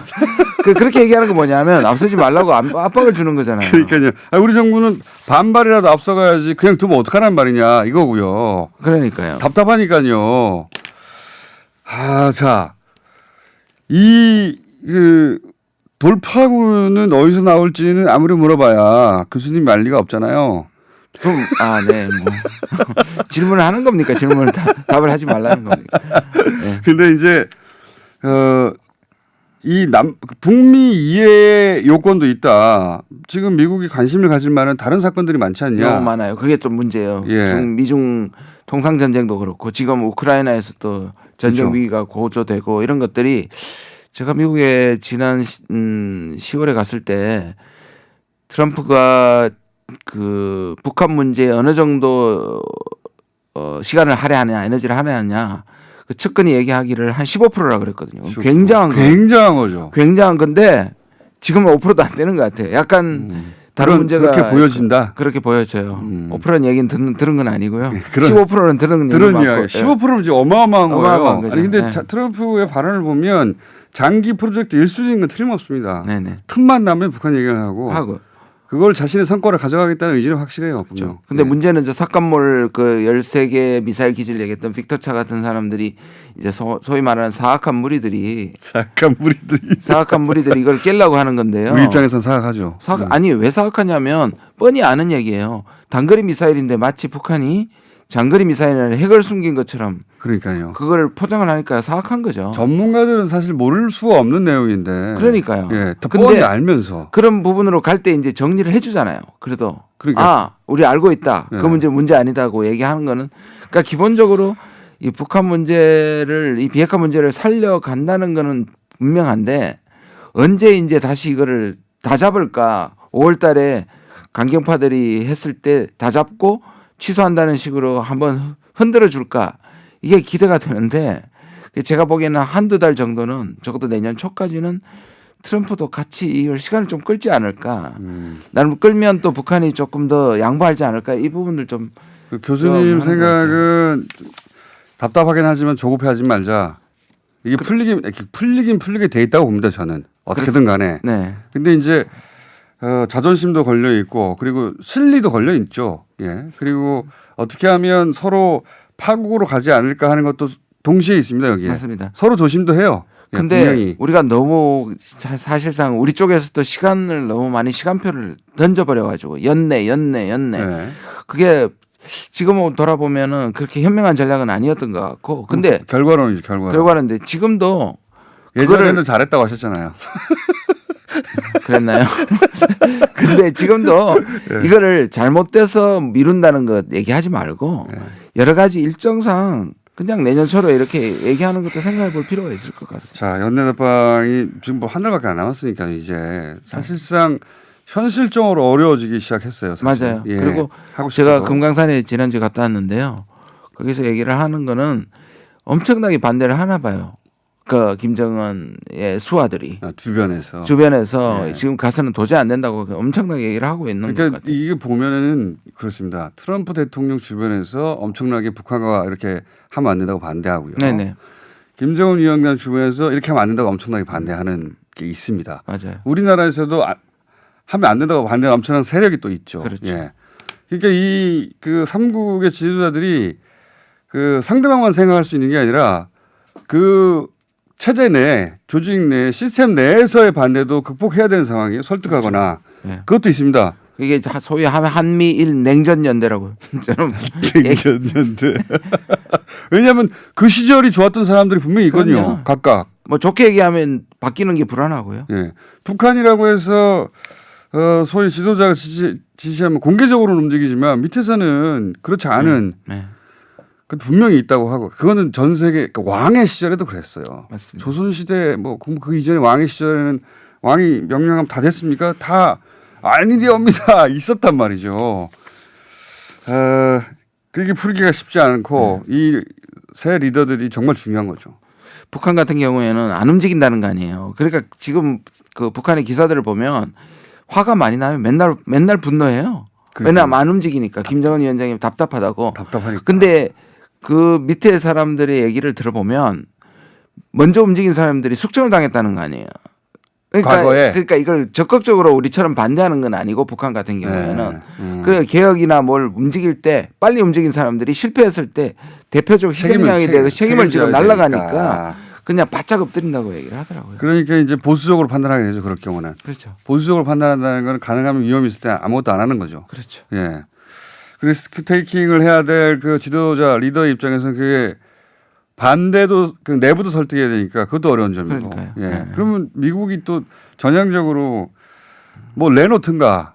미국 정말 진짜 깡패예요. 깡패요 정말. 근데 그게 이제 국제 정치에서 최강이니까 그렇게 할 수도 있는데 지금까지 한 거를 전부 다 아무것도 아니라고 얘기하는 건 정말 깡패죠. 깡패죠. 그러니까 지금 미국은 확실합니다. 그러니까 북한이 비핵화 과정을 시작도 안 했다고 보는 거예요. 아니 그럼 이때까지 한 게 뭐라는 거예요? 그러니까 핵심 것을 이거 두 가지예요. 그 미국의 강경파들은 핵심 것을 먼저 완전히 제출해라. 하라. 예. 그거는 근데 트럼프가 한 번도 얘기한 적이 없어요. 트럼프는 아니, 그래 내가 펜스도 그 말은 아니라고 안 했죠. 강경파인 펜스도. 그렇죠. 근데 또 트럼프는 뭐냐면 뭐라도 지금이라도 부셔라. 예. 그러니까 선제 조치를 해라 이렇게 얘기하는. 그러니까 제가 보기엔 여기서 돌파구는 결국 김정은 위원장이 미국의 상황상 저는 트럼프 대통령이 경제 제재 먼저 완화하겠다 말 못합니다. 못하죠. 그러면 자기 대통령 재선이 안 돼요. 예. 그렇게 연결돼서 이렇게 수세 위치에 계속 처하게 될 그러니까 것이고. 지금까지 아무것도 준 게 없다고 지금 얘기하고 다니는 게 지금 발목이거든요. 그러니까요. 본인이 안 줬다고 그랬잖아요. 아무것도 안 줬다고 북한이 얘기하니까. 아무것도 안 줬다. 또 북한은 널 뭘 줄래 이렇게 지금 묻고 있는 거니까. 이게 딜레마라서 저는 그러면 뭔가 명분 하나라도 줘야 될 것 같다. 맞아요. 근데 뭐 하나 부시든가. 근데 지금 사실상 제일 좋은 거는 북한이 그러면 북한은 그 부셨다고 그러면 그다음 바뀔 것인가? 이 또 의문을 갖겠죠. 바로 그거예요. 그러니까 부시면 끝나냐? 네. 부시면 그러니까 이거를 이제 영어로 얘기하면 smell blood in the water이라 그러는데요. 실제로 제가 미국에서 들은 겁니다. 그러니까 피 냄새를 맡은 거예요. 물에서 피 냄새를 맡으면 더 몰아붙이는 거죠, 미국은. 자, 여기서 어떻게 그럼 도파할 것인가? 전문가에게 의견을 물어보려고 하니까 5초 남았네요. 아 그래요? 저를 왜 부르셨어요? 어떻게 돌파한 것인지 또 한번 연결하겠습니다. 예. 아 예. 오늘 1부였습니다. 김준영 교수님이었습니다. 매우 향토적인 효과음이죠. 이거 들을 때마다 정겹습니다. 수 정미소 탈곡사 탈곡사는 또 뭐예요? 금방 생각났어요. 뭐뭐 하는 사람 탈곡사 정의당 이정민 대표 나오셨습니다. 안녕하십니까? 네, 안녕하세요. 이슈가 많이 터지는 한 주였습니다. 예. 네. 뭐 가을이 오면은 탈곡을 하고 봄이 오면 씨를 뿌리고 이렇게 뭔가 예측 가능한 삶을 살아야 되는데 네. 지금 국회는 한 치 앞을 내다볼 수 없는 그런 상황으로 초겨울이면 가고 뭘 해야 있네요. 됩니까? 초겨울에는 쉬어야죠. 농한기기 때문에. 하지만 국회는 12월이 가장 바쁘다는 것. 예. 타작하는 기간입니다. 타작. 자, 네. 뭐 여러 가지가 있는데 뭐부터 하실랍니까? 아니 아무래도 네. 어제 하루 온 나라를 뜨겁게 달궜던 네. 송원석 의원 얘기를 한마디 안 하고 할 수가 없습니다. 갑자기 이름을 많은 분들이 알게 됐어요. 네, 저도 사실 이분이 김전 국회의원이라는 거를 네. 어저께 다시 한번 들여다보게 됐는데요. 모르시는 분들을 위해서 잠깐 사안을 요약해 주시죠. 네. 그 우리 국민들이 제가 이걸 좀 다시 리마인드 시키고 싶은데요. 얼마 전에 제주도에서 아기 엄마가 예. 아기랑 같이 바닷가에 투신한 사건이 있었습니다. 예, 예. 혼자서 아기를 키우기가 너무나 어렵다. 예. 그래서 우리나라는 편견도 있는 데다가 네네. 지원도 없으니까 제대로. 네. 예. 그런데 한부모에 이런 대해서. 한부모 가정을 지원하는 아이돌봄 서비스 예산 예. 61억 원이 아이돌봄 올라왔습니다. 서비스가 이제 기초적으로 있긴 있었던 거죠. 네네. 예. 그리고 사실 이제 한부모들이 아이를 누군가에게 잠깐 맡겨야 가서 또 밥벌이를 그렇죠. 할 수가 있잖아요. 남편이나 아내가 있으면 서로라도 맡기는데 네. 일을 해야 되는데 보통 이제 유아원이 끝나는 시간 그 시간에 퇴근이 안 되거든요. 네네. 예. 그 61억 원을 나라가 이렇게 경제가 어려운데 이런 데다가 돈을 쓰냐 과감하게 삭감. 예, 라는 취지로. 네. 예, 그러니까 뭐 어려움이 있고 아픔을 다 정부가 해결할 수는 없지 않냐. 네. 그리고 예산을 감성적으로 접근해서는 안 된다. 뭐 이런 이야기까지 하면서 경제학 박사님이십니다. 네네. 뭐 한간에는 뭐 비정하다 이런 얘기를 하지만 저는 이건 잔인하다 이렇게 얘기할 수밖에 없습니다. 한마디로 아이 혼자 키우는 부모들 못 견디면 죽음을 선택해도 우리는 어떻게 할 수 없다 이렇게밖에는 들리지 않는 그게 얘기거든요. 예를 들어서 6조가 들어가는 사업이면 또 모르겠어요. 예. 61억이면 그냥 건물 하나 값이에요. 네, 거기에다가 이분이 이번 예산 과정에서 자기가 예산 소위 들어가서 자기 지역구에다가 뭐 800억 되는 SOC 예산을 따왔다. 이런 얘기하면 또 김천 주민들이 좋아하실래나? 아무튼 뭐 그렇게 동네방네 자랑을 하면서 그 도로 깔고 이러는 데다가는 800억 갖다 드리는 거에 대해서는 너무 잘한 일이라고 생각하면서 그렇게 힘겹게 아이를 키우는 부모들한테 지원되는 예산은 너무 작다고 해야 되는 거 아닙니까? 61억 되나? 61억으로 됩니까? 600억을 줍시다. 이렇게 해도 모자랄 판에 저는 이제 여성가족부가 요청한 그 예산 자체가 야, 너무 작다. 61억이면 뭐 네. 정말로 건물 하나 값이에요. 정말 최소한의 예. 사회적 이거를 지원이죠. 그러니까 이게 이제 많은 분들이 화가 날 수밖에 없었죠. 예. 네, 그리고 뭐 이 당이 불과 얼마 전까지만 해도 출산주도 성장하면서 애 낳으면 2천만 원 주자 뭐 이랬던 당 아닙니까? 근데 이게 알고 봤더니 어떤 것이 있냐면 네. 이번 예산 소위 과정에서 자유한국당이 이 정부 정책을 발목 잡기를 해야 되는데 그 중에서도 일자리 예산을 네. 확 깎아가지고 예. 고용 문제를 계속 악화시키는 방향으로 가야 된다. 이런 작전이 있었던 거예요. 그러니까 이분이 그 일자리 예산의 일환으로 이 한부모 가족의 돌보미 예산도 하나 일자리잖아요. 그러니까 그렇죠. 이 저간의 일자리로 본 저간의 거군요. 사정을 알지도 못하고 일단 일자리니까 잘러 이렇게 아. 접근을 했다는 이야기가 있습니다. 그러면 왜 이렇게 했는지 이해가 가네요. 왜냐하면 상식적으로는 도저히 이해가 안 갔거든요. 네. 이게 뭐 규모가 큰 예산도 아니고 그다음에 이 예산을 깡다고 누가 칭찬할 것도 아니고 이 예산을 쓴다고 누가 비난할 것도 아닌 네. 당연히 써야 될 너무 작은 거 아닌가 이런 예산인데 그걸 또 굳이 건드려가지고 한부모 가족 돌보미는 안 보고 일자리만 본 거죠. 아. 도대체 일을 어떻게 하시는지 모를 돌봄이 일입니다. 네. 지금 이게 이제 예산의 내용은 그러니까 한마디로 말해서 부모가 한쪽밖에 없어요. 네. 근데 아이들 그 유아들이 네. 부모가 퇴근하지 그 시간에 퇴근 못하면 그 돌볼 공백이 예, 생기니까 아이를 돌보느라고 일도 못 나가고 결국 네. 굶어 죽으라는 얘기랑 똑같은 그럼 겁니다. 어떻게 해요? 아이 때문에 일도 못 하고 아이 우유값은 벌어야 되는데 네. 그거를 그 공백을 지원하겠다는 건데 그걸 일자리로 본 것이다. 네. 아 그래서 그랬군요. 어쨌든 사과는 했습니다. 네, 사과하고 뭐 자유한국당이 어저께 하도 여론의 문매를 맞고 도대체 저 당이 제정신이냐 이런 얘기까지 나오니까 예산 삭감에 대해서는 취소하겠다고 얘기했습니다. 거꾸로 그럼 더 증액하자고 과감하게 나갔으면 칭찬도 받았을 텐데 거기까지는 안 나가셨더라고요. 민망하겠죠. 왜 이렇게 적어? 막 거꾸로 막 화를 냈으면 칭찬받았을 텐데. 그런 일이 어제 하루 종일 검색어 상단을 차지했고요. 근데 이건 이제 사과가 일단락 됐습니다. 네. 자, 다른 예산 문제도 이번 일을 기하로 삼아서 좀 합리적으로 접근하셨으면 좋겠네요. 요즘 이 그 정치적 사안에 대한 이해도가 높아져가지고 네. 이런 예산 함부로 건드리면 큰일 납니다. 예. 예. 연결해서 유치원 문제도 지금 난리잖아요. 예. 비슷한 문제입니다. 결국 본질적으로는. 그렇습니다. 그리고 네. 이게 무슨 적반하장도 이런 적반하장이 없는 것이 예를 들어서 그 사립 유치원이 정부 보조금 받은 거는 다 자기 주머니에다 착복하면서 명품백 사고 이렇게 써왔지 않습니까? 이게 드러나서 사실 전부는 아니라고 꼭 말씀해 주세요.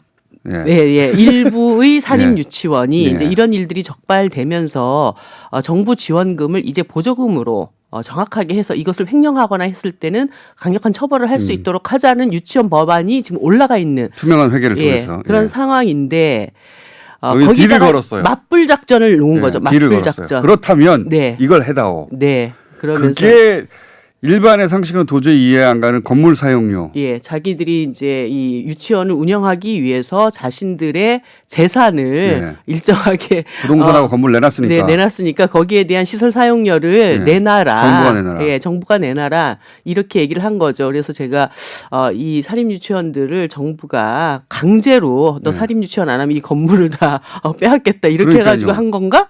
말이 안 되는 거죠. 그 네. 논리가 성립하려면 그 전쟁 때 징발하듯이 징발해야 돼요. 그렇게 이 징발을 건물 했기 때문에. 유치원에 안 쓰면 당신들은 감옥 가. 네. 그랬단 모르겠어요. 네, 그래서 이제까지 부당하게 징발당해 왔으니 그것에 대해서 그러니까요. 보전해 달라 이렇게 하는 것이면 모르지만 자기들이 하겠다고 했는데 네, 사업을. 본인들이 사업을 한 겁니다. 사업을. 근데 거기에다가 사용료를 국가에서 또 내라고 하는 것에 대해서는 납득할 수가 없는 거죠, 예. 사실. 예, 도저히 납득할 수가 없는데 근데 이 법안이 자유한국당에 의해서 마련이 됐어요. 예, 결과적으로는 유치원 3법에 대한 예. 맞불 작전 그렇게 해서 이거 안 되면 저것도 안 된다. 예, 이런 용으로 쓰여지는 게 아닌가 저는 그런 의심을 상당히 하고 있습니다. 이게 근데 이제 두 법안이 있지 않습니까?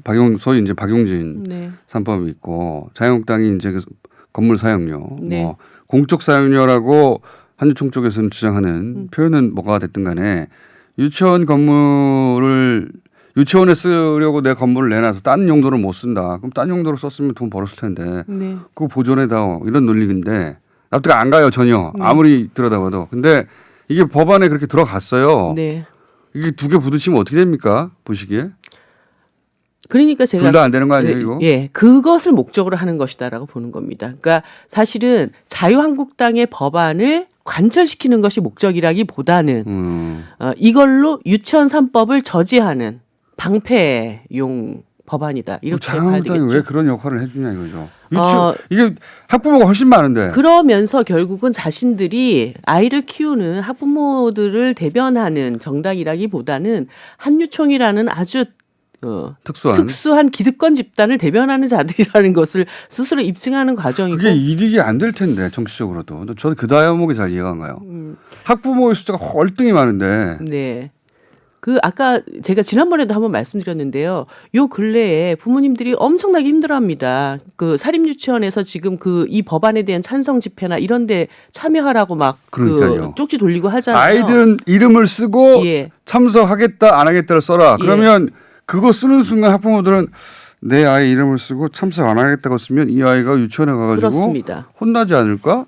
너무 자연스럽게 생각하겠죠. 부모들은 다 그렇게 개별화되어 있기 때문에 결국 아이들의 문제에 대해서 질 수밖에 없는 상황으로 자꾸 내몰려요. 근데 네. 한유총은 굉장히 강고하게 조직되어 있는 집단이라고 하는 것이죠. 그랬을 때 그렇게 조직되어 있는 이해 집단의 민원을 제대로 들어주면서 자신들의 지지 기반을 탄탄하게 쌓아가는 거고 저 학부모들은 저러다가 결국은 다 흩어질 거야. 이렇게 보는 거라고 저는 봅니다. 그게 왜 이득이 되냐는 겁니다. 난 셈법이 잘 이해가 안 가요.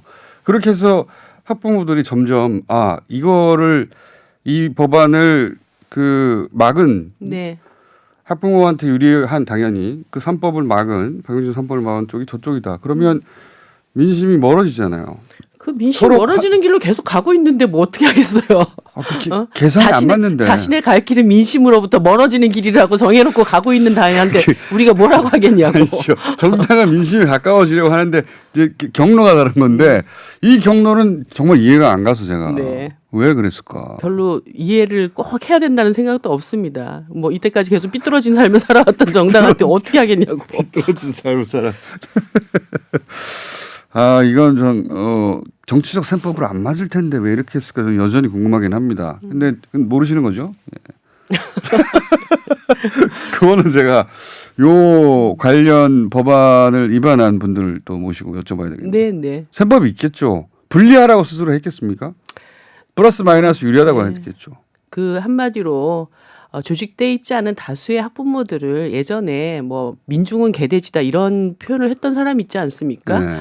뭐 저러다 말 거야. 이렇게 하찮게 여기는 거라고 저는 봅니다. 조직돼 있는 한유총의 힘이라고 하는 것은 당장 자신들의 현찰이지만 조직되어 있지 않은 학부모들은 결국은 저러다 흩어지고 또 자신의 아이들 때문에 부도날 어업니다. 결국은 흩어질 어업니다. 예, 그렇게 보는 것이 아닌가. 정치적인 관점에서도 결국은 장기적으로 우리를 계속 백업할 것은 이렇게 조직된 조직이 네. 단체가 뭐 선거를 하더라도 유리하고 네. 그런 계산이 있지 않고서는 그러니까 일반적인 민심의 기준으로 보자면 이해가 안 가는 결정이거든요. 그렇다고 자유한국당의 의원 모두가 뭐 사업 재단과 관련돼 있는 것도 아니고요. 그것만으로는 이해가 안 가서 제가 네. 그 일리 있습니다. 예. 흩어질 것이다 이쪽은. 네. 흩어질 것이고 이쪽은 흩어지지 않는 강고한 단체다. 네. 하지만 우리 학부모님들 절대 흩어지시면 안 되고 이번에 반드시 유치원 3법 통과되고 우리 아이들한테 더 좋은 교육 환경을 만들기 위해서 용기를 내셔야 됩니다. 이 정도 됐는데 네. 만약에 못 하잖아요. 예. 앞으로 못 해요. 그거는 근데 또 학부모님들의 책임은 아닙니다. 정치권이 이 문제를 제대로 풀어드려야 되는 것이 우리의 언론도 소임이죠. 중요해요. 네, 그렇습니다. 언론이 이 관심을 계속 가지고 왜냐하면 이제 사람의 그 관심이라는 것도 한정된 자원이라 그렇지 않습니까? 네. 세상에는 얼마나 재밌는 일이 많고 화낼 일도 많은데요. 어떻게 한 일만 계속 화내고 있습니까? 그러니까 언론이 정확하게 다뤄주지 않으면 잊혀지고 그 틈 네. 사이에 이런 이익단체들은 자기 이익을 관철시키죠. 네, 슬그머니 사라졌다가 다시 나타나는 거죠. 잊어버리고 있었는데 알고 봤더니 다른 법이 통과돼 있네 이런 그러면 이제 그 불이익은 계속되는 것이고 이 정도로 크게 유치원 관련해서 이슈가 된 적이 없었기 때문에 이번에 못하면 못해요. 네, 반드시 해야죠. 못해요. 그러니까 이게 문제라고 생각하시는 분들은 이 사안 절대 잊지 않으셔야 하는 것이고 자, 그 외에 뭐 김명수 대법원장 상대로 화염병 테러도 있었네요. 이야, 네. 이런 일도 있었네요. 참 불행한 일입니다. 사실 이제 그분이 친환경 농업 인증 이거를 받지 못해가지고 국가를 상대로 손해배상 청구했다가 그게 이제 대법원 판결에서 패소를 네. 한 분이라고 하더라고요. 근데 중요한 것은 뭐냐면 이번에 사법농단 사태가 다 터져 나오면서 내가 굉장히 억울한 판결을 그렇죠. 받았는데 맞습니다. 보니까 사법부에 대한 신뢰와 권위가 떨어진 거예요. 예, 저 재판부가 저런 사람들이구나. 믿을 수 없는 존재들이구나. 대법원장을 상대로 이런 건 처음이거든요. 네. 대법원장이 한 것도 아닌데 네. 굉장히 본인이 대법원장일 때 한 것도 아니고 그래서 저는 사법부 전반에 대한 불신을 맞습니다. 표현한 거라고 물론 이건 봐야죠. 잘못한 일이에요. 네. 잘못한 일인데 일반인의 눈높이에서 보기에도 야 니네 이렇게 짝짝꿍 해가지고 다 그런 사람들 네. 아니야? 다 그냥 가진 사람들끼리 자기들 기득권 챙기면서 그렇게 서로 재판 거래하고 그런 과정에 우리 같은 소시민들은 계속 억울한 판정을 받아왔다. 이런 불만이 표출된 거라고 봐야죠. 이거는 판사를 하시는 분들은 잘 못 느끼실 거예요. 네. 그 세계가 전부인 줄 알고 사신 분들이니까 그분들은 대부분 공부를 학급에서 제일 잘하고 학교에서 제일 잘하고 결국 사법시험 치고 나서도 제일 잘하고 네. 그러고 나서 그 세계에 속해서 그분들끼리 3천여 명 모여 있는 거 아닙니까? 그들의 우주예요.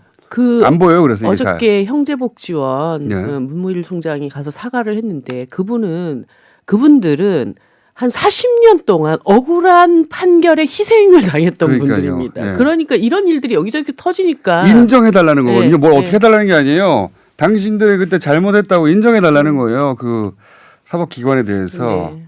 그 다행인 거죠. 네. 그걸로도 풀리는 겁니다. 돈을 받아서가 아니라. 근데 이 법관들이 이게 얼마나 심각한지 잘 모를 거예요 아마. 네. 사람들 마음속에는 사법부가 정말 땅바닥에 떨어졌거든요. 근데 어쨌든 뭐 그 판사들끼리 모여가지고 우리 스스로 자정하고 제대로 그 이 문제를 처리하자 그래서 그 사법농단 예. 판사들을 탄핵하자 예. 이렇게 얘기를 했지 않습니까? 탄핵은 될 것 같습니까? 아니 빨리 그 더불어민주당이 탄핵안을 찬성하는 정당들을 좀 모아주셨으면 좋겠어요. 네. 그래가지고 일단 발의부터 해놔야 됩니다. 박주변 의원은 여기저기 뛰고 있는 것 같던데. 당의 당론으로 지도부가 하셔야 돼요. 지도부가. 또 밀어붙여야 된다. 네.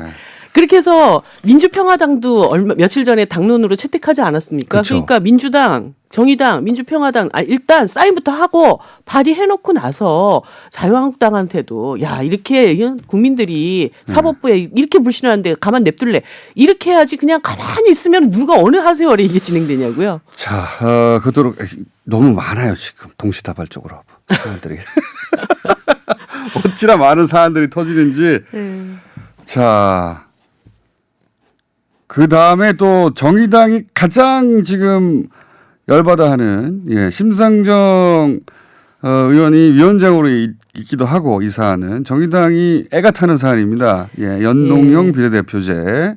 저는 이 선거제도 개혁은 촛불혁명의 완수이고 국민들한테 더 좋은 정치제도로 이제 추운 날 자꾸 광화문에 나가서 촛불 안 드셔도 국민들의 뜻이 국회에서 제대로 반영될 수 있게 만드는 그런 일이라고 생각을 하고 있습니다. 그래서 이것은 20대 국회의 사명이다. 그래서 사실은 문재인 대통령께서도 후보 시절부터 이 문제에 대해서 강력한 그렇죠. 의지를 갖고 오셨고 연동형과 권역별 뭐 이게 다르다는 식으로 얘기하는데 민주당에서는 이 두 개가 다르긴 다르죠. 어떻게 차이가 있고 지금은 정의당에서는 지금 연동형 비례제로 가져가니까 아니요. 잠깐만 설명해 주세요. 제가 이 정미소니까 네. 연동형은 쌀입니다. 쌀. 네. 권역별과 전국별이라고 하는 것은 그 쌀을 10kg짜리를 한 가마니에 담느냐 아니면은 1kg씩 나눠서 담느냐 그 쌀을 연동형이라고 하는 것을 전국 명부로 짜느냐 권역별 명부로 짜느냐 이것의 차이입니다. 이거는 본질적으로 같은 거고. 카테고리가 다른 거예요. 네. 그래서 사실은 정의당은 전국 명부로 연동형 비례대표제를 하는 게 좋다고 생각을 해왔습니다. 그런데 민주당은 이때까지 어떻게 얘기했냐면 연동형 비례대표제를 권역별 명부로 짜는 것을 이때까지 당론으로 이야기를 해왔습니다. 그런데 어느 날 갑자기 연동형은 싹 없어지고 우리는 연동형 찬성한 적 없고 권역별 정당 명부 비례대표제야. 본질적으로 같은 거 아닙니까 근데? 본질적으로 이때까지 권역별 연동형 비례대표제를 얘기해왔죠. 그렇죠. 예. 그런데 연동형 비례대표제가 아니라고 하니까 제가 지금 어디에서 지금 차이를 보는 거죠 지금 민주당은? 단순 다수 소선구제의 문제를 비례대표제로 보완하기 위해서 연동형 비례대표제라고 하는 것을 도입하자고 했던 것 아닙니까? 그런데 이 연동형과 같은 투표 방식에 대해서 동의하지 않는 분들이 연동형이라는 건 전국을 놓고 그러니까 전국이나 권역을 놓고 예를 들어서 둘 다. 그 중앙선관위 같은 경우에는 6개 권역을 나눠서 뭐 서울 같은 경우에는 한 360석 중에 한 100석을 차지한다. 그러면 그 100석 중에 민주당이 차기 총선에서 한 40%를 얻었다. 그러면 그 중에서 지금 서울이 한 49개 지역구가 아닙니까?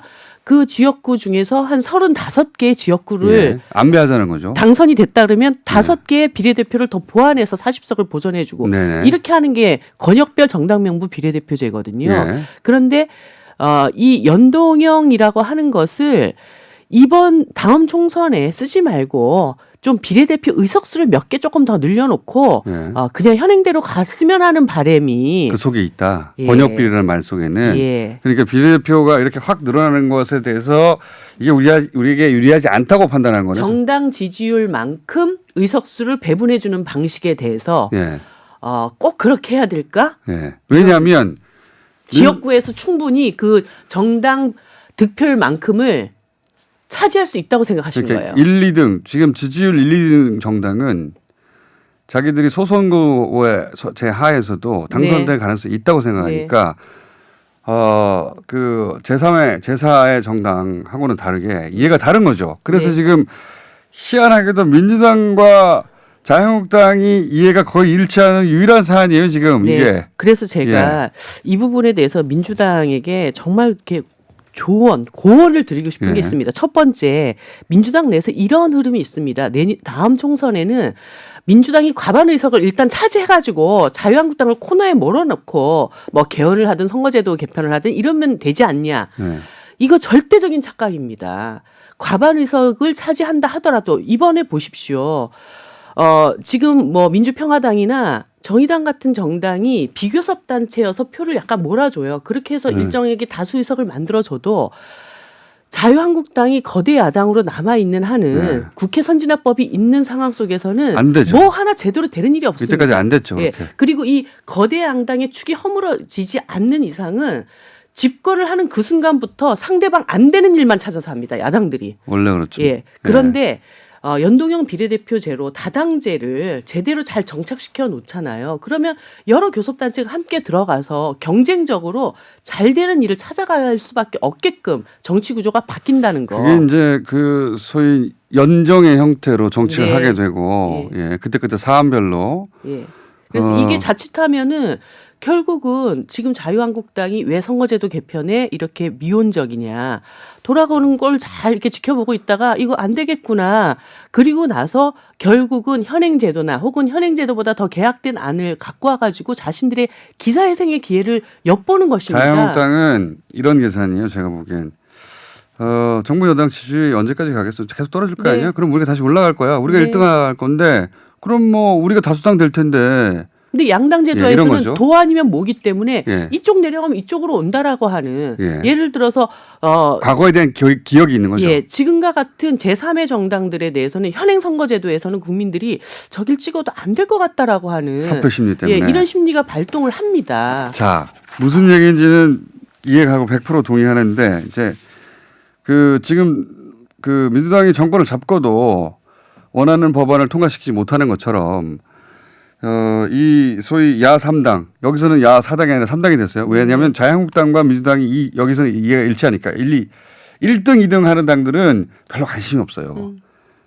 그거는 1등, 2등은 그게 옳다 그러다가 아니라 관심이 자기들한테 유리하니까. 1등하고 있는 당이 이것에 관심이 없으면 안 됩니다. 왜냐하면 정말 대통령을 너무 궁색하게 만드는 일입니다. 대통령의 핵심 공약 중에 하나고 우리나라의 민주주의를 선진화시키기 위해서 선거제도를 개편해야 이것도 된다라는 역시 것이 이번에 못하면 유치원법처럼 못합니다. 네. 그건 확실해요.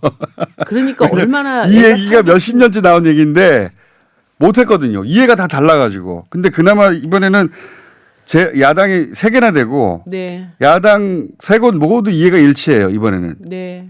그래서 그 정말 어렵게 기회가 오긴 왔어요. 현실적으로 근데 어떻게 하실 겁니까 이거? 아니 저는 예. 더불어민주당에서 지금이라도 빨리 판단하셔야 된다고 봅니다. 사실 그 이해찬 대표께서 며칠 전에 20년 집권론 네. 이런 얘기 하셨는데 국민들이 정치를 바라보는 관점은 저는 굉장히 분명하다고 봐요. 자기 한 말 지키는가, 일관성이 있는가, 신뢰할 만한가 예. 이 부분입니다. 그것을 밟아가면서 20년 집권을 하시겠다고 해야 되지 내가 유리하고 내가 필요한 것만 쏙쏙 뽑아가지고 가면서 장기적으로 집권하겠다 이런 얘기에 대해서는 자, 오늘 1, 2당을 다 때리는 순서입니다. 자, 제1야당도 되고 그다음에 여당 또 한참 절반의 시간을 할애해서 맞는 말이죠. 네. 맞는 말입니다. 했던 말이고 본인들도 야당일 때 주장했던 바이고 그리고 뭐 노무현 대통령이나 문재인 대통령 다 맞습니다. 주장했던 것이고 그리고 너무나 중요한 얘기입니다. 예. 그리고 이 정치 개혁의 기본이고 네. 다 맞는 얘기인데 이때까지 안 된 이것도 있잖아요. 배가 부르는 순간부터 안 하거든요. 네. 예. 배를 강제로 고프게 만들 수는 없고. 그런데 저는 이제 대한민국 정치사에 커다란 어떤 승부사가 그런 리더십이 한 번쯤은 네. 등장할 때가 되지 않았나 30년 만에. 무슨 얘기인지 알겠습니다. 이 얘기는 제가 보면 신상정 대표 모시고도 또 할 것 같고 계속 할 것 같습니다. 되긴 될지는 모르겠으나 꼭 돼야 됩니다. 네, 정의당 입장에서는 이게 사활에 걸린 사안이고 다른 야당도 마찬가지입니다. 예. 네, 뭐 정의당이 당의 형편 때문에 이런 얘기를 하는 것이 아닙니다. 그것도 있긴 있죠. 그 말씀도 하셔야 돼요. 근데. 당연히요. 예. 정의당 같은 정당이 교섭단체가 되어서 향후에 이 문재인 정부가 국민들이 원하는 개혁 방향으로 이끌어가는 중요한 파트너가 되는 것이 자유한국당과 더불어민주당 양당 체제로 온전되는 것보다 훨씬 더 국민의 삶에 필요하고 유익하다라고 하는 점 이것은 제가 분명하다고 생각합니다. 그런 데 있어서 연동형 비례대표는 필수다. 기본이고. 예. 여기까지 했습니다. 자, 탈곡사. 예, 정의당 이정미 대표였습니다. 감사합니다. 네, 감사합니다.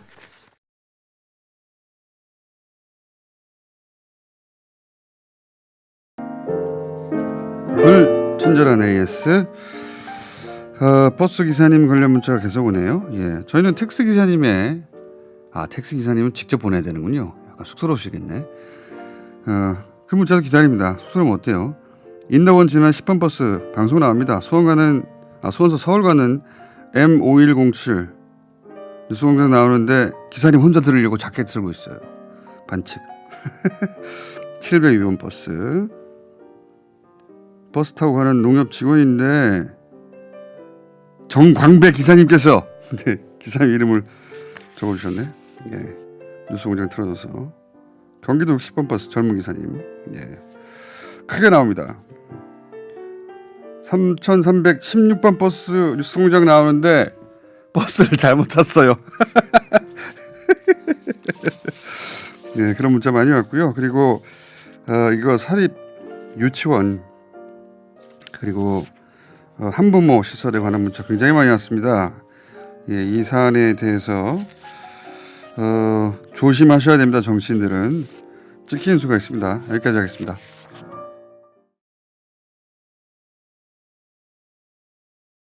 자, 지난주 주말이었죠. 금요일 삼성이 반도체 사업장에서 그동안 발생했던 산재 피해자에 대해서 사과를 하고 인정을 하고 피해 보상 계획을 발표했습니다. 11년 만입니다. 이 과정 전체 함께 해온 반올림, 반도체 노동자들 건강과 인권 지킴이 반올림의 상임 활동가 이종란 노무사 스튜디오에 나오셨습니다. 안녕하십니까? 네, 안녕하세요. 예, 언론에 여기저기 많이 나오신 거 제가 봤습니다. 많이 나오셨더군요. 예, 저희가 조금 늦어졌던 이유도 이미 많이 나오는데 뭐. 근데 이제 그 중에서 이 대목을 짚었어야 하는데 좀 아쉽다. 요 대목을 따로 우리가 모시고 짚어야 되겠다 하는 대목이 있어서 모셨어요. 예.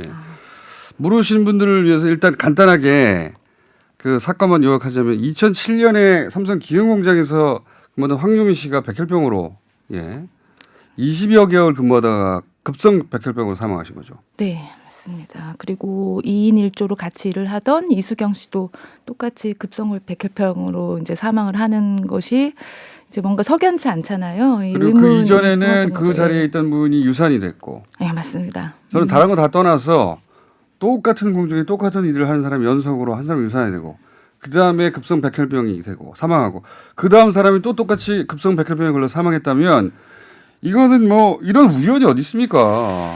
네, 그래서 황유미 씨 아버님께서 삼성에게 산재로 좀 처리를 해달라. 아무래도 화학약품 때문인 것 같다라고 이제 말을 했는데 삼성에서는 뭐 산재는 절대 아니다. 남은 치료비를 보태주겠다. 한 4천만 원 보태주겠다고 약속을 했었는데 나중에 500만 원 가져와 놓고 삼성에 이 돈뿐이 없으니 이걸로 끝내자. 사실 삼성이 그렇게 그 돈밖에 없을 리가 했었어요. 있나요?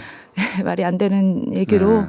뭐 동네 공사판에서 사람이 죽어도 그렇게 하지 않을 텐데 이 초일류 기업에서 그런 모습을 보고 이 기업이 뭐 사기꾼 기업이고 사람의 생명을 정말 하찮게 여기는 그런 생각을 했다고 합니다. 그래서 그 아버님이 이것은 내가 보상을 받느냐 안 받느냐 액수의 문제가 아니다. 실제 뭐 10억의 제안도 나중에 받으셨죠? 네.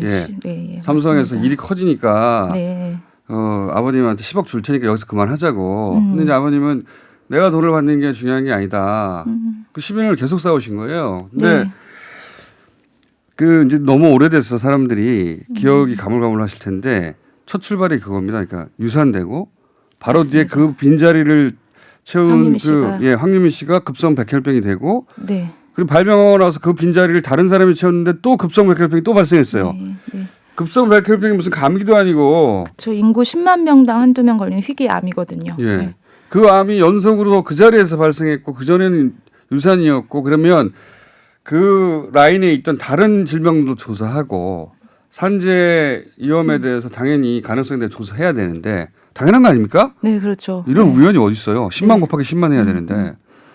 근데 이제 처음에는 인과관계를 부인했죠. 네. 완전히. 백혈병을 유발하는 발암물질 찾을 수 없었다 이런 이유로. 화학물질도 없다고 그러지 않았습니까? 처음에는? 네, 삼성에서는 뭐 발암물질 전혀 쓰지 않는다. 그 화학물질 황유미 씨가 취급하지 않았다는 식으로 이제 얘기를 했는데 이제 발암물질은 이제 결코 없었다라고 했는데 나중에 이것이 시간이 지나면서 피해자들이 많아지고 저희가 집단 산재 신청을 거듭했었거든요.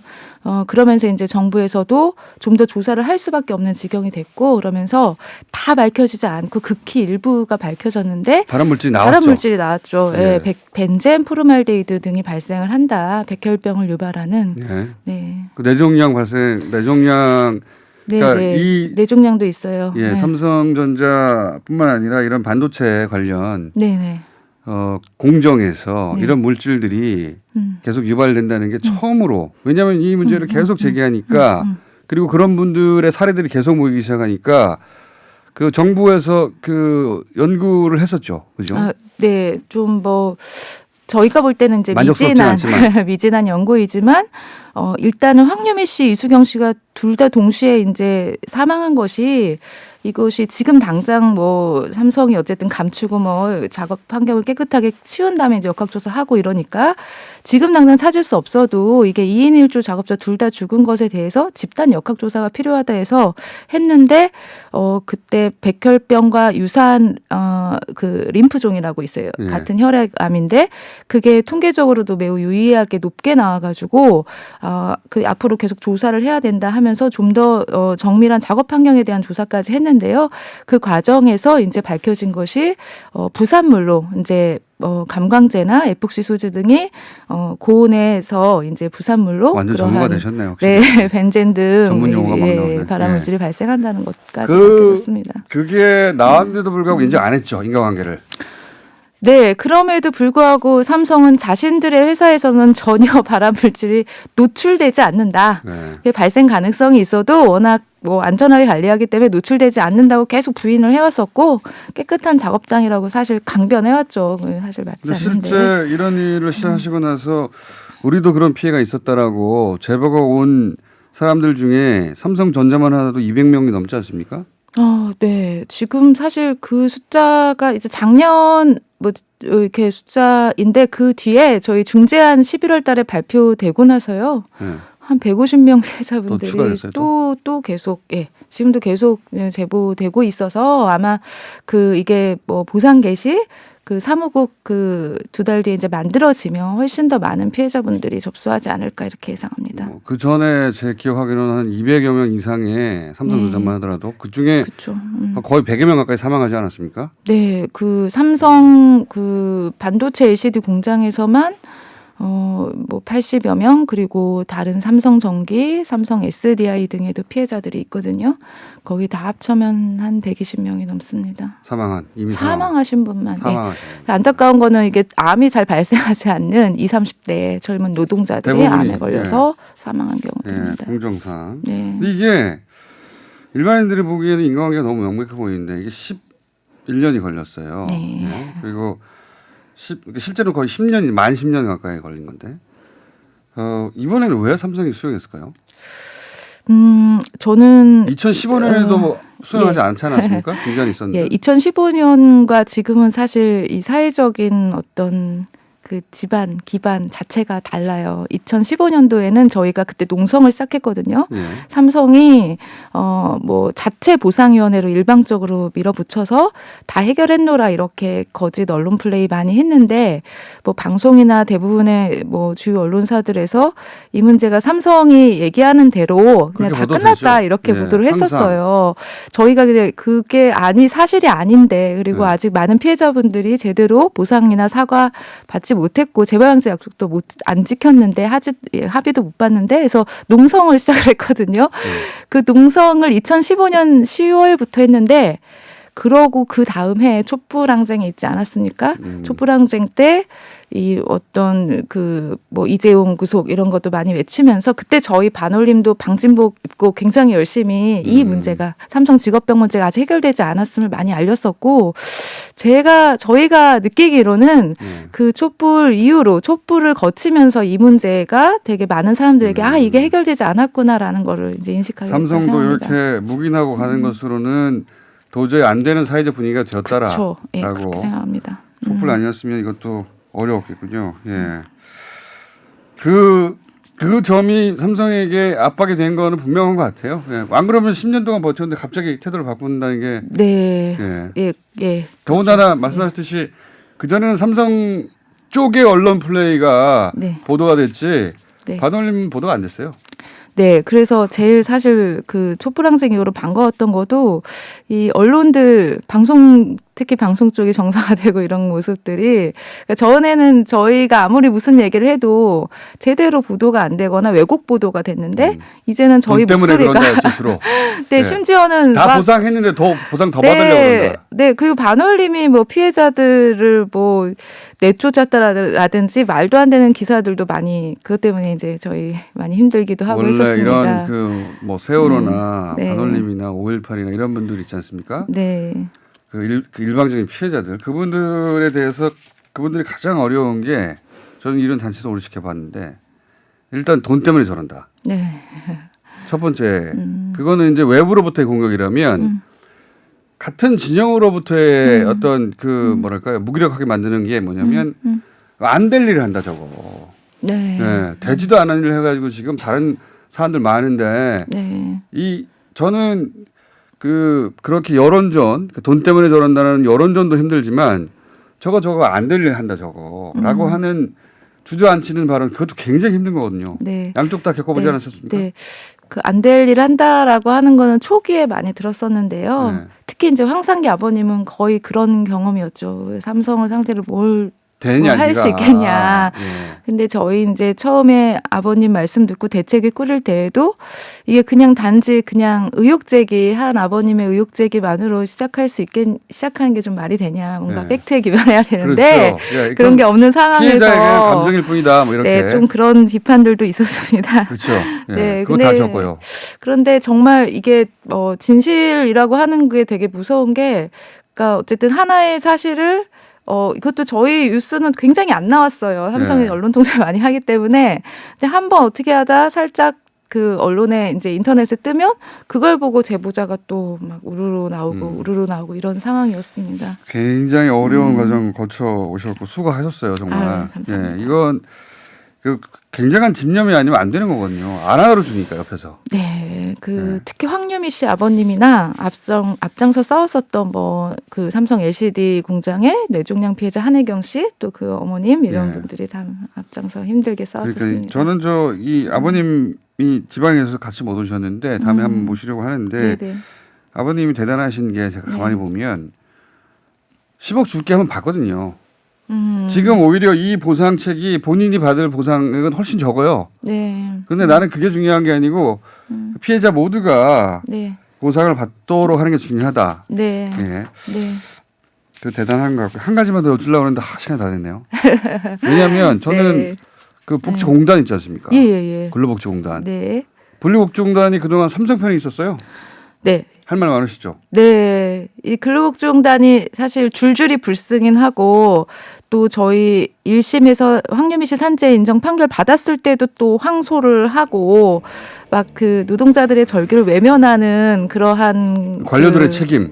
네. 예. 그랬는데요. 오늘 이게 여기까지 좀 해야 돼요. 바뀌었으면 좋겠습니다. 네. 관료들의 책임에 대해서 한 번 더 짚어보겠습니다. 네. 이종란 노무사였습니다. 안녕!